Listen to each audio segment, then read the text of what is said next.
ஏமன்ல Israel over நைட்ல பண்ண அந்த ஏர் ஸ்ட்ரைக்ல ஆல்மோஸ்ட் 70% வரைக்கும் ஹவுதிஸோட கெப்பாசிட்டி அவங்க அந்த ஹடைடா போர்ட்லையும் சனாவை சுற்றி இருக்கக்கூடிய பகுதிகளிலையும் அவங்களால எந்த அளவுக்கு டிரான்ஸ்போர்ட்டை பண்ண முடியும், இல்லை எந்த அளவுக்கு அவங்களோட இந்த ஏற்றுமதி இறக்குமதியை பக்கத்து நாடுகளோடவும் அவங்களோட பார்ட்னர் கண்ட்ரிஸ் கூடயும் பண்ண முடியும்னு ஒரு நிலைமை இருந்துச்சோ அது 70% வரைக்கும் இழந்துட்டுதா இப்போ செய்திகள் வெளியாயிட்டு இருக்கு. ஆல்மோஸ்ட் 9 நபர்கள் இறந்ததுக்கு அப்புறமா இஸ்ரேல் இது வரைக்கும் ஏமன் மேல பண்ணதுலேயே ரொம்பவும் மோஸ்ட் இன்டென்சிஃபைடு அட்டாக்காக இது மாறி இருக்கு. ஸோ இதை பற்றின செய்திகளையும் இப்போ இஸ்ரேல் ஏமனை அடிச்சிருக்காங்கன்னா அதுக்கு ஹவுதிஸ் ஏதாச்சும் ஒன்று பெருசாக பண்ணியிருக்கோம்ல, அது என்னடான்னு தேடி பார்க்குறப்ப தான் திரும்பவும் 2 டைம் வரைக்கும் அவங்களோட ஹைப்பர்சானிக் ஏவுகணையாக சொல்லக்கூடிய அந்த பாலஸ்தீன் 2 இஸ்ரேல் மேலே ஃபயர் பண்ணியிருக்காங்க. இதில் ஒரு கணிசமான பாதிப்பு இஸ்ரேலுக்கும் ஏற்பட்டிருக்கு. ஸோ இது எல்லாத்தையும் இந்த பதிவு நம்ம பார்த்துடலாம். வாங்க வீடியோக்குள்ள போயிடலாம். நான் உங்களா இருக்கேன். இது தமிழ் பக்ஷம் டிபி ட்ரெண்டிங்ஸ்.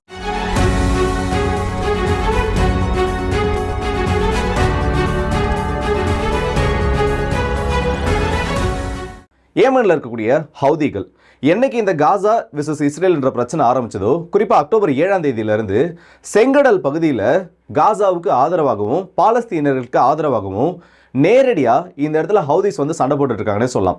அமெரிக்காவோட போர்க்கப்பல்களை எதிர்த்து தாக்குறது, சில சமயங்களில் அமெரிக்காவோட விமானம் தாங்கி கப்பலை அடிக்கிறது, டெஸ்ட்ராயர் கப்பல்கள் மேலே ஏவுகணை ஏவுறதுன்னு சொல்லிட்டு இஸ்ரேலுக்கு உதவியாக யார் யாரெல்லாம் இருக்காங்களோ, குறிப்பாக இந்த கமர்ஷியல் ஷிப்பிங் ரூட்ஸ், அதே மாதிரி இஸ்ரேலுக்கு தேவையான உதவிகள் ஆயிலாக இருக்கட்டும், இல்லை அவங்களுக்கு தேவையான ஆயுத உதவிகள் எதெல்லாம் இந்த செங்கடல் பகுதி வழியாக போகுதோ அது எல்லாத்தையும் பிளாக் பண்ணுறதுல ஒரு முக்கியமான ரோலை ப்ளே பண்ணிட்டு இருக்காங்கன்னு சொல்லலாம். சரி, இப்படி மட்டும்தான் இவங்க உதவி பண்ணிட்டு இருக்காங்களா, இல்லை இதை தாண்டி வேற ஏதாச்சும் பண்ணியிருக்காங்களா பார்த்தோன்னா, ஆல்மோஸ்ட் இது வரைக்கும் ஒரு 13 தடவை மேஜர் எஸ்கலேஷன்ன்றது மேஜராக வந்து இஸ்ரேலுக்கு ஹவுதிஸால பாதிப்புன்றது ஏற்பட்டிருக்கு. அதிகமாக இவங்க இஸ்ரேல் எப்படி அடிப்பாங்கன்னா, இந்த அன்மேன்டு ஏரியல் வெஹிக்கிள் இருக்குல்ல, யூஏவி, அந்த ட்ரோன்ஸை பயன்படுத்தியும் சில நேரங்களில் பாலிஸ்டிக் மிசைல்ஸை பயன்படுத்தியும் இஸ்ரேலே இவங்க அடிக்கிறதுக்கு ட்ரை பண்ணியிருக்காங்க, அடிச்சும் இருக்காங்க. இதில் மேஜர் எஸ்கலேஷன் பார்த்தோன்னா செப்டம்பர் மாதத்தில் முதல் முறையாக, ஜூலை, அதுக்கு அடுத்தபடியாக செப்டம்பர் மாதத்தில் நேரடியாக சென்ட்ரல் இஸ்ரேல் டெல் அவிவ் மேலேயே இவங்களுடைய ஒரு ஏவுகணை விழுந்ததில் கணிசமான அளவு பாதிப்புன்றது இஸ்ரேலுக்கு அந்த இடத்துல ஏற்படுத்தப்பட்டுச்சு. திரும்பவும் அதுக்கு இஸ்ரேல் ரிட்டாலியேஷன் கொடுத்தது. அதுவும் ஜூலை மாதத்தில் கொடுத்த அந்த ரிட்டாலியேஷன்லாம் ரொம்பவே பெருசாக மாறுச்சு. ஹவுதிஸோட முக்கியமான அந்த ஹடைடா போர்ட்ன்றது கம்ப்ளீட்டாக பர்ன் பண்ணப்பட்டுச்சுன்னு இஸ்ரேல் ஒரு கிளைம் வச்சாங்க. ஆனால் அதுக்கப்புறம் அந்த நியூஸ் எல்லாம் பார்த்தோன்னா அந்த இடத்துல இருக்கக்கூடிய அந்த லிஃப்டிங் கிரேன்ஸ், ஒரு துறைமுகன்றது இருக்குதுன்னா அங்கே சரக்கை ஏற்றுறதுக்கு இறக்குறதுக்கும் அந்த லிஃப்டிங் கிரேன்ஸ் தான் யூஸ் பண்ணுவாங்க. சரக்குகளை மாற்றுறதுக்கு, கண்டெய்னர்ஸை ஒரு இடத்துல இருந்து ஒரு இடத்துக்கு மாற்றுறதுக்கு. அந்த கிரேன்ஸ்ன்றது ஃபுல்லாக டேமேஜ் ஆயிருந்தது. ஆனால் நவம்பர் மாதத்துலேயும் சரி, இல்லை இந்த டிசம்பரோட பாதி மாதம் போயிருச்சு, இது வரைக்கும் ஹவுதிஸ்க்கும் இஸ்ரேலுக்கும் நடுவில் மேஜராக எந்த ஒரு எஸ்கலேஷன் ஏற்படல. இதெல்லாம் வந்து எதுக்கு அப்புறம் அமைதியாச்சுன்னு பார்த்தோன்னா, ஹசன் நசரல்லா ஹெஸ்புல்லாவோட தலைவர் கொல்லப்பட்டதுக்கு அப்புறமா மேஜர் எஸ்கலேஷன்றது இந்த 2 தரப்புக்கு நடுவில் எதுவும் ஏற்படலை.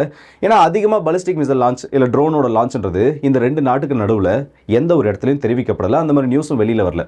இதெல்லாம் லாஸ்ட் ஒரு 4 நாள் அப்படியே மாற ஆரம்பிச்சுன்னு சொல்லலாம். ஒரு 2 நாளைக்கு முன்னாடி முதல் முறையாக ஒரு 40 நாள் கழித்து ஹவுதிஸோட ஒரு ட்ரோன்ன்றது இஸ்ரேலோட ஏர் ஸ்பேஸை பிரீச் பண்ணுது.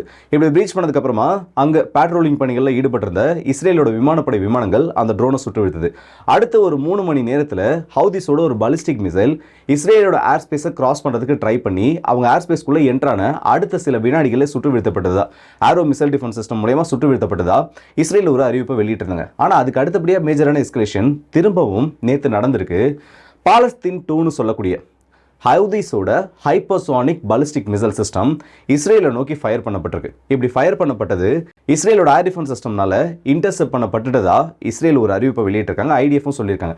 ஆனால் ரியாலிட்டியில் அந்த மாதிரி இல்லை, அதுக்கேற்ற மாதிரி ஏதாச்சும் சப்போர்ட்டிங் எவிடன்ஸ் இருக்கான்னு பார்த்தோன்னா கிடையாது. ரமாட் பகுதிகளில் இந்த ஏவுகணையோட உதிரி பாகங்களாக இஸ்ரேல் சொல்லியிருக்காங்க. ஆனால் அதோட இம்பாக்டை பார்த்தோன்னா உதிரி பாகங்களோ இல்லை அதோட பூஸ்டர் விழுந்த மாதிரியோ தெரியல. இந்த ஏவுகணை கீழே விழுந்து வெடிச்ச மாதிரி தான் தெரியுது. ஸோ அந்த மாதிரி இருக்கக்கூடிய ஒரு நிலமையில் அந்த இம்பாக்ட் இருக்குது. அந்த ஸ்கூல் மேலே விழுந்ததில் அது கம்ப்ளீட்டாக டிஸ்ட்ராய் பண்ணப்பட்டிருக்கு. இரவு நேரத்தில் அந்த இடத்துல விழுந்ததுனால கேஷுவாலிட்டிஸ் அந்த இடத்துல ஏற்படலை. செக்யூரிட்டி பர்சனல்ஸ்க்கு 1-2 பேருக்கு இன்ஜுரி ஏற்பட்டுருக்கதா சொல்லியிருக்காங்க. அதை தாண்டி வேறு எதுவும் பெருசாக அந்த இடத்துல பாதிப்புகள் இருக்கிற மாதிரி அவங்க செய்திகளை வெளியிடலை. ஆனால் அதுக்கு இஸ்ரேல் ரெஸ்பான்ஸ் கொடுத்த விதம் இருக்குன்றதே அது ரொம்பவும் மோசமாக போயிருக்கு. ஹவுதிஸோட 3 முக்கியமான போர்ட், சனாவுக்கு பக்கத்தில் இருக்கக்கூடியது ஹடைடா போர்ட், அதேமாதிரி ரஸ் இசா போர்ட், இது 3 இடங்கள்லையும் ஹெவி ஏரியல் அட்டாக்கை இஸ்ரேல் இந்த இடத்துல பண்ணியிருக்காங்க. இதுக்கு F-16 விமானங்களை தான் பயன்படுத்தியிருக்காங்க. இந்த 3 இடங்களில் ஏற்பட்டிருக்க அந்த தாக்குதலில் ரொம்ப மோசமாக பாதிக்கப்பட்டிருக்கிறது இந்த ஹடைடா போர்ட்டும் அதே மாதிரி சனாவுக்கு பக்கத்தில் இருக்கக்கூடிய அந்த பவர் பிளான்ட்டும் தான். இந்த பவர் பிளான்ட் பாதிக்கப்பட்டிருக்கிறது இல்லை கம்ப்ளீட்டாக அழிக்கப்பட்டுச்சான்னு தெரியல. அந்த இடத்துல இன்னமும் வந்து ஃபயர் இடைவிடாமல் எரிஞ்சுக்கிட்டு இருக்கு. எவ்வளோ முயற்சிகள் பண்ணாலும் அதை அவங்களால கண்ட்ரோல் பண்ண முடியல. இந்த மாதிரி இடைவிடாமல் அந்த இடத்துல தீ எரிஞ்சுக்கிட்டு இருக்கிறது அந்த பவர் பிளான்ட்டோட நிலைமை இன்னும் மோசமாக்கியிருக்கு. சனாவை சுற்றி இருக்கக்கூடிய பகுதிகளில் 60% மக்களுக்கு இப்போது எலக்ட்ரிசிட்டின்றது சுத்தமாக கிடையாது.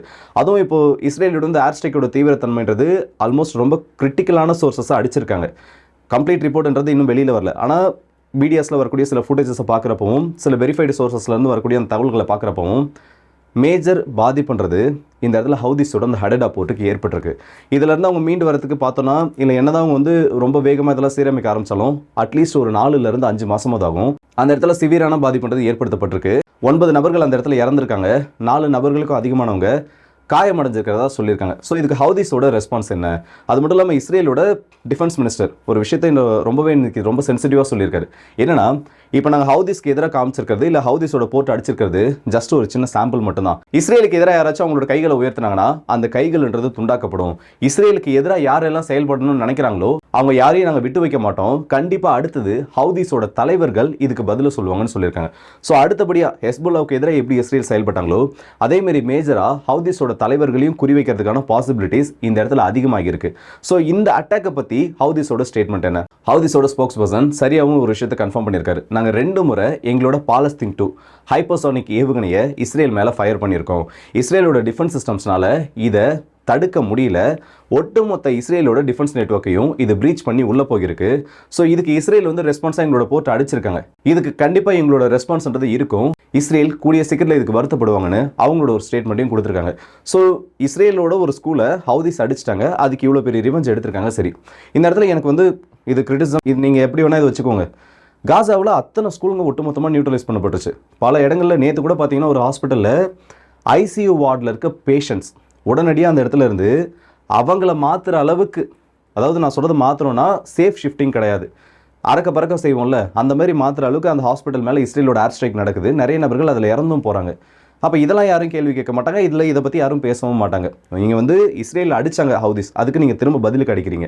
அப்போ இதேமாரி காசாக்குள்ளே அவ்வளோ பெரிய பிரச்சனை நடந்துட்டு இருக்குன்னா அதை நிறுத்துறதுக்காச்சும் ஏதாச்சும் வழியை பார்க்கணும்ல. ஆனால் அதை ஏன் யாருமே பார்க்குறதில்ல? இவங்க பார்க்க போகிறதும் இல்லை.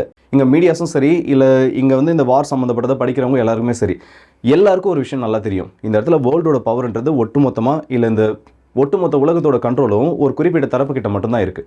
அவங்க நினச்சதை செய்யணும், அவங்க நினச்சது சரி, இல்லை அவங்க பண்ணுறது மட்டும்தான் சரின்ற ஒரு மென்டாலிட்டியில் தான் இந்த உலகம் இன்னமும் ரன் ஆகிட்டு இருக்கு. இவங்க வந்து நல்லதுக்காக நின்னா பரவாயில்ல, இல்லை இவங்க வந்து நல்ல விஷயங்கள் பண்ணுறாங்க, இல்லை நல்லதுக்கு பின்னாடி இவங்க நிற்கிறாங்கன்னா இதில் வந்து அப்ஜெக்ட் பண்ணுறதுக்கு எதுவுமே கிடையாது. இப்போது இவங்களுக்கு வந்தால் மட்டும் பிரச்சனை, மற்றவங்களுக்கு வந்தால் அது பிரச்சனையே கிடையாது. இப்போ இஸ்ரேலோட ஸ்கூல் அடித்தது பிரச்சனை, காசாவுக்குள்ளே எதுவுமே கிடையாது.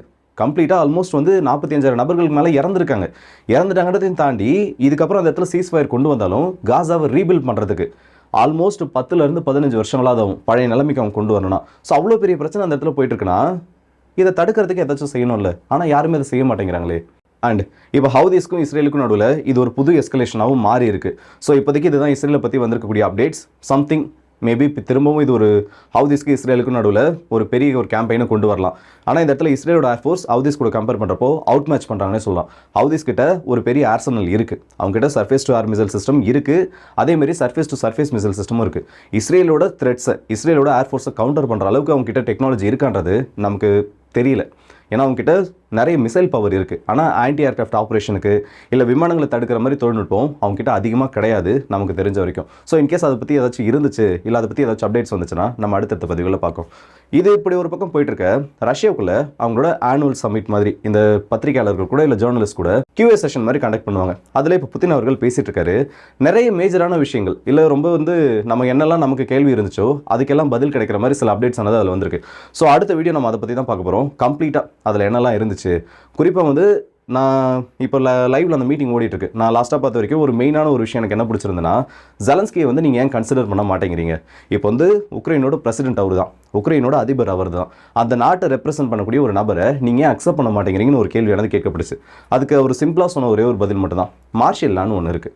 இது வந்து இந்த சவுத் கொரியா விஷயத்தில் நிறைய பேர் கேள்விப்பட்டிருப்பீங்க. அப்படின்னா என்னன்னா, ஒரு அரசை தூக்கிட்டு அந்த இடத்துல ராணுவம் வந்து அவங்களோட ஒட்டுமொத்த கண்ட்ரோல் எடுக்கிறது, இல்லை அரசை தாண்டி மற்ற நபர்கள் அவங்களோட கண்ட்ரோலுக்கு கொண்டு வந்து அந்த அரசாங்கத்தை டெம்பரரியாக நடத்துறது தான் மார்ஷியல் லா. அந்த மாதிரி ஒரு எமர்ஜென்சி காலகட்டத்தில் ஒரு அரசை நடத்தணும்னா கூட இந்த மார்ஷியல் லா வைஸ் பார்த்தோன்னா பார்லிமெண்ட்டோட பவரை தான் எக்ஸ்டெண்ட் பண்ண முடியும். ஜெலன்ஸ்கி மாதிரி ஒரு பிரசிடென்ட்டோட, ஒரு தனிப்பட்ட அரசு அதிகாரியோட ஒரு பவரை எக்ஸ்டெண்ட் பண்ண முடியாது. ஸோ ஜெலன்ஸ்கியை பொறுத்த வரைக்கும் அவர் ஒரு எக்ஸ்பைர்டு பிரசிடென்ட்டாக தான் இருக்காரு. எலெக்ஷன்ஸ் எதுவும் இப்போ நடத்தப்படுறதில்ல. அதனால தான் அவருக்கான ரெகக்னைசேஷன் நாங்கள் கொடுக்க மறுக்கிறோம். வேற யாராச்சும் ஒருத்தர் பவருக்கு வந்தால் கண்டிப்பாக இந்த நிலைமை மாறுன்றதையும் சொல்லியிருக்காரு. ஏன் நம்ம இந்தியாவிலும் இதே மாதிரி தான். ஆர்டிகல் 352 வந்து நேஷனல் எமர்ஜென்சி குறிக்கும் நம்மளோட கான்ஸ்டியூஷன் படி. ஆர்டிகல் 356 நினைக்கிறேன். ஆமாம் 356 தான். அது வந்து ஸ்டேட்டோட எமர்ஜென்சி. இந்த நிறைய இடத்துலலாம் வந்து கவர்னர் ஆட்சி கொண்டு வரதுக்கு நாங்கள் பரிந்துரை பண்ணுறோம், இந்த இடத்துல வந்து பிரசிடென்ட் ரூலை கொண்டு வரணும்னு சொல்லுவாங்கல்ல, அந்த மாதிரி ஸ்டேட்டில் நடக்கக்கூடிய எமர்ஜென்சி குறிப்பிடுறது இந்த ஆர்டிகல் 356. அதே மாதிரி ஆர்டிகல் 360 வந்து ஃபினான்ஸ் சம்மந்தப்பட்ட அந்த எமர்ஜென்சி பீரியட் அதை குறிக்கக்கூடிய ஒரு சில திட்டங்கள். ஸோ இந்த மாதிரி எக்ஸ்பயர் ஆன ஒரு பிரசிடென்ட் பார்லிமெண்ட்டோட பவர் எக்ஸ்டெண்ட் பண்ணுறது எங்களுக்கு பிரச்சனை இல்லை. ஆனால் அவரோட பதவின்றது எக்ஸ்பயர் ஆகிட்டப்போ அவர் சொல்கிறத நாங்கள் எப்படி ஏற்றுக்க முடியும்னு அந்த இடத்துல சில காரசாரமான விவாதங்களும் நடந்திருக்கு. ஸோ கம்ப்ளீட்டாக அதை பற்றி நம்ம அடுத்த வீடியோவில் பார்ப்போம். அண்ட் இந்த வீடியோ பற்றி உங்களோட கருத்துக்களை கமெண்ட் செக்ஷனில் சொல்லுங்கள். அடுத்த வீடியோ சந்திப்போம். அது ஒரு விடுபடுது உங்கள் எல்லாருக்கே.